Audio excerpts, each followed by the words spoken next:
Tie-beans, yeah. No. It's all right, I'm done.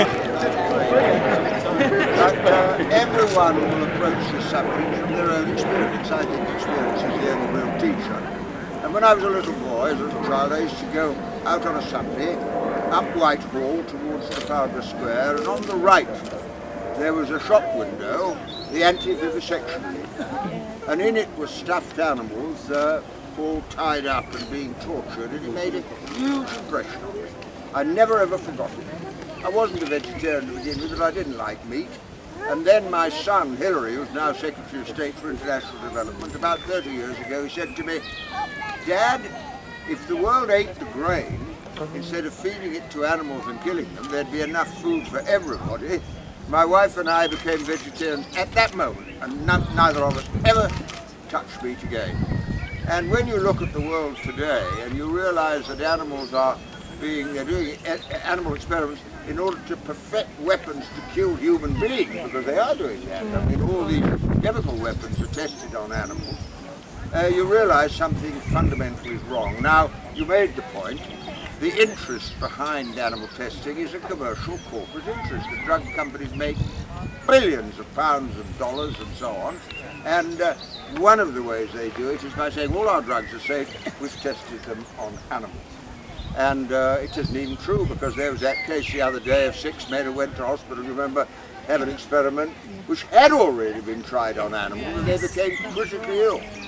And the third thing that, I won't say it influenced me to become a supporter of the cause, but interested me very much recently, was the arguments by scientists who say that the biological conditions of human beings and animals are so different that it's not sensible, not even wise to test on animals. I think it's Europeans for Medical Progress. I met them, and I think it's American involved at one stage, and he was a doctor, his wife was a vet, and they discovered that the things they tried on an animal didn't help with the human.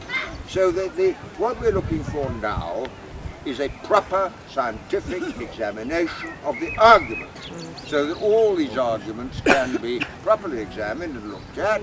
Wouldn't alter my view about animal testing, but it might be the argument that is so crudely used that if you're against it, you're threatening people's life, would be exposed to the force. Now, you mentioned the problems you have if you have a new idea. I mean, I once worked out if you come up with a good idea, for example, like votes for women, that's not a bad idea. But when my mum was born, women didn't have to vote, and to begin with, they ignore it. Then if you go on, they say you're stark, staring bonkers.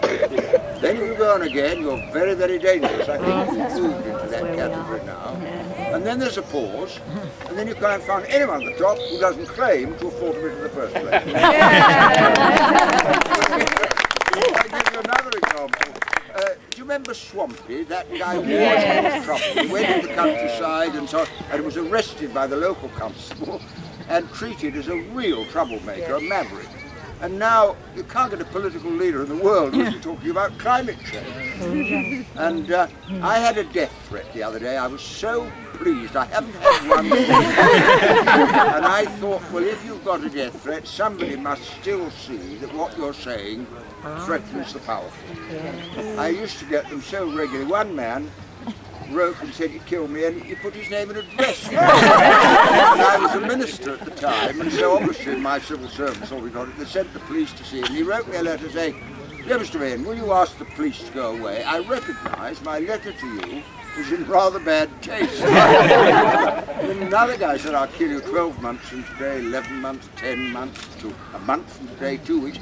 And then I never heard again whether he ran out of sap. I've come to the conclusion I wasn't afraid. I didn't know. The point I'm making is the tabloids would describe you as a lot of terrorists. And they're doing it all the time. Yeah. But don't be deflected. If you've got a good cause, and it is about life, and after all, what could be more important in the world than life? We only have one life. It is short, as I realise, at 81.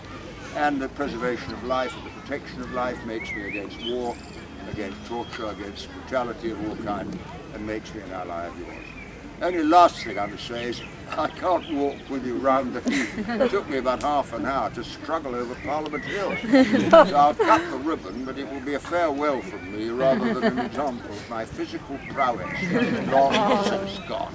Thank you very much. Thank you. Ready? I can't cut it several times if you don't get it the first time. Ready, steady, cut. Hey.